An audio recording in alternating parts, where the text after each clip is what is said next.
प्रार्थना करते समय वो खिसक कर बाबा के सामने गई और जानबूझकर अपना हाथ उनके पैर पर रख दिया। बाबा ने उस महिला को देखा और उसे दिलासा देने के लिए उसका हाथ पकड़ लिया। सारा समझ गई कि वो जाल में फंस चुके हैं, इसलिए उसने अपनी भक्ति और बढ़ा दी। बाबा इस भोली भक्त को देखकर खुश थे। जैसे ही वो सारा को अकेले में ले जाकर पूजा करना चाहते थे, तभी एक मोटी औरत ने उन्हें रोक दिया। मिसेस स्मिथ असल में उस बाबा की पत्नी थी। अपना काम खराब होते देख सारा ने उदास सा चेहरा बना लिया। बाबा कुछ बोल नहीं वाले थे कि उनकी पत्नी ने उन्हें गुस्से से घूरा। उसने वहां से सबको बाहर निकाल दिया। अपने उस ठरकी पति को भी साफ था कि इस बूढ़े ने पहली बार किसी महिला के साथ ऐसी हरकत नहीं की थी। मैगी ने पूछा कि तुम आखिर चाहती क्या हो? तब सारा ने भी अपना नाटक बंद कर दिया। वो यहाँ सिर्फ पैसे के लिए आई थी। ये मिसेस स्मिथ एक फ्रॉड गैंग की असली बॉस थी। उसकी अपनी बेटी भी इनकी शिकार हुई थी, जिसे मिसेस स्मिथ के बेटे ने तड़पा कर कोमा में पहुंचा दिया था। उनके बेटे ने हादसे से पहले अपनी सारी प्रॉपर्टी अपनी माँ के नाम कर दी थी। उन्हें लगता था कि उनका बेटा अब इस दुनिया में नहीं है, पर सारा ने एक वीडियो दिखाया। मैं डेविड हूँ। आज साल 2024 का ये महीना है। मेरे हाथ में आज का अखबार है जो साबित करता है कि मैं अभी जिंदा हूँ। मेरे साथ ऐसा क्यों हुआ ये मैं तुम्हें बाहर आकर बताऊंगा। तुम बस अपना ध्यान रखना। क्या तुम इसे देखकर खुश हो? मिसेस स्मिथ बिल्कुल भी खुश नहीं थी, क्योंकि उसके बेटे को हमेशा के लिए सुला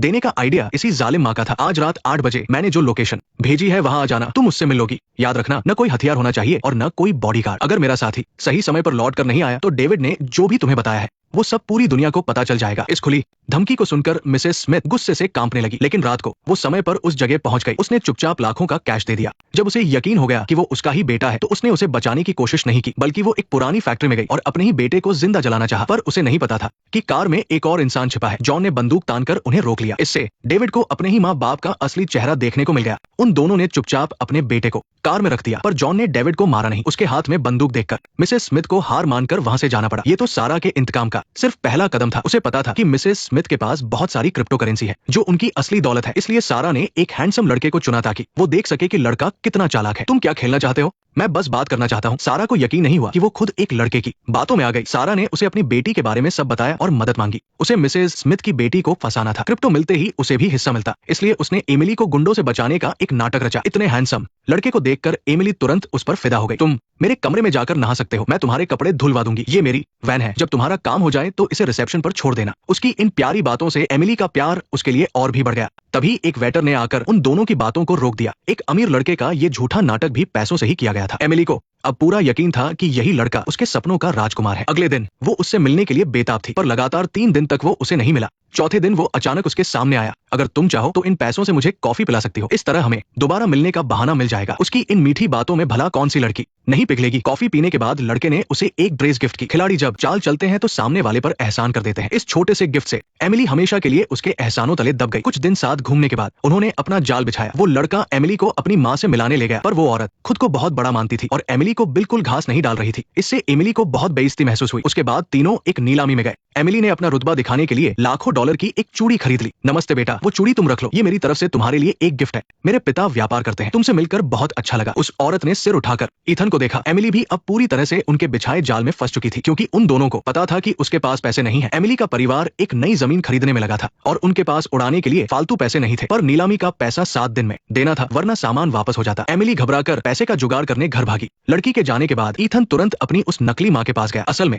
वो औरत भी एक एक्टर ही थी। दोनों मिलकर बस लोगों को लूटने का काम करते थे। एमिली ने घर जाकर अपनी माँ से पैसे मांगे, पर इस बार वो बहुत गुस्से में थी। कितने पैसे चाहिए? $1 मिलियन। क्या तुम पागल हो गए हो? मैं बस ये पूछ रही हूँ कि तुम मुझे पैसे दोगी या नहीं। मैं नहीं दे सकती। तुम मत भूलो कि मेरे भाई के मरने से पहले तुमने उसके साथ क्या किया था। शायद उसे नहीं पता होगा, पर मुझे सब पता है। मुझे अच्छे से पता है कि सारा को अभी तक ये नहीं पता कि उसका भाई जिंदा है, लेकिन उसे ये पता है कि उसकी माँ ने भाई को मारने की कोशिश की थी। अगर माँ उसे 10 लाख नहीं देगी तो वो सबको सच बता देगी। कल सुबह तक पैसे अकाउंट में डाल देना, वरना तुम्हारे पीछे सिर्फ भूत ही नहीं पुलिस भी पड़ेगी। सारा सीधे उसके पास पहुंच गई। मानना पड़ेगा कि ये प्लेबॉय बड़े शातिर होते हैं। सुबह आंख खुलते ही उसने सारा को एक गिफ्ट दिया और कहा कि वो रात को उसे अपनी माँ से मिलवाने डिनर पर ले जाएगा। ये सुनकर सारा बहुत खुश हो गई और तभी मिसेस स्मिथ का कॉल भी आ गया। तुम आकर अपने पैसे ले सकती हो, आप सीधे मेरे अकाउंट में डाल दे। तुम्हें इतने सारे पैसे चाहिए, मैं सिर्फ कैश ही दे सकती हूँ। और मेरी बात ध्यान से सुन लो, पैसे मिलने के बाद अपना मुंह बंद रखना, ठीक है? शुक्रिया माँ। वो ईथन के सामने एक प्यारी बेटी होने का नाटक कर रही थी ताकि उसे शक ना हो, लेकिन घर पहुंचते ही उसे घर में कैद कर दिया गया। शाम हो चुकी थी और उसकी होने वाली सास डिनर पर उसका इंतजार कर रही थी। उसने पर्दा फाड़ा, उसे पलंग से बांधा और खिड़की से नीचे उतर गई, लेकिन होटल पहुंचने में उसे फिर भी देर हो गई। ईथन गुस्से में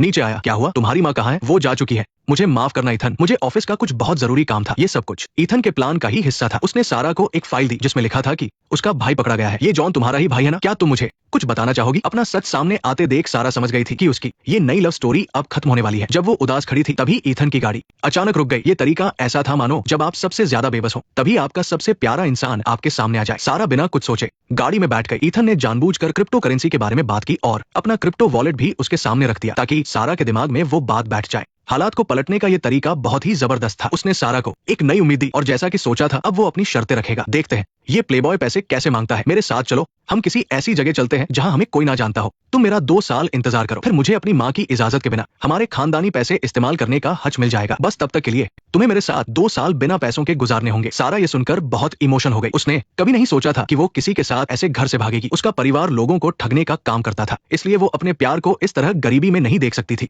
ये तो परफेक्ट हो गया ना, सब खुश है। सारा पूरी तरह उसके जाल में फंस गई और उसने रात में ही अपनी माँ का क्रिप्टो वॉलेट चुरा लिया। उधर मिसेज स्मिथ का नया बिजनेस प्लान भी शुरू होने ही वाला था। अगर पीटर से हमने पैसे वापस नहीं लिए तो हम दोनों मारे जाएंगे। सारा बहुत खुश होकर होटल पहुंची। वो अपने सुनहरे भविष्य के सपने देख रही थी, लेकिन लिफ्ट में एक लड़की खड़ी थी। एंजेला भी उनके ठगी के अड्डे की शिकार थी और उसके भाई की रखेल भी। लगता है सारी मेहनत का फल कोई और ले उड़ने वाला है। तुमने रिप्लाई नहीं किया, मुझे फिक्र हो रही थी। तुम किसी मुसीबत में तो नहीं हो? ये मैसेज सुनते ही मुझे कॉल करना। बाय। अभी तक कुछ पता नहीं चला? नहीं, वो कॉल नहीं उठा रही और मैसेज का भी जवाब नहीं दे रही। कहीं मुझे मेरी माँ पकड़ कर ना ले जाए। अभी उन दोनों को समझ नहीं आ रहा था कि खेल कौन खेल रहा है। तभी मैरी का फोन बजा। उसकी बेटी गायब हो गई थी। जब वो अस्पताल पहुंची तो कोमा में पड़ी जेनी वहां से गायब थी। तभी दूसरा कॉल आया। उसे मिलने के लिए बुलाने वाली कोई और नहीं बल्कि उसकी सबसे अच्छी दोस्त थी। दोनों की बच्चियां अच्छी दोस्त थी और दोनों को एक साथ ही ठगों के अड्डे पर बंदी बनाया गया था। लेकिन पुलिस की गिरफ्त में आए जॉन ने लिंडा को एक राज बताया था। तुम्हें लगता है कि मैरी तुम्हें धोखा नहीं देगी? बकवास बंद करो। सच में वो वैसी नहीं है जैसा तुम सोचती हो। तुम्हें शायद लग रहा है कि मैं उसे अच्छे से नहीं जानता, लेकिन मैं उसकी बेटी जेनी को बहुत अच्छे से जानता हूँ। तुम दोनों कैसे मिले? हम दोनों इंटरनेट के जरिए मिले थे।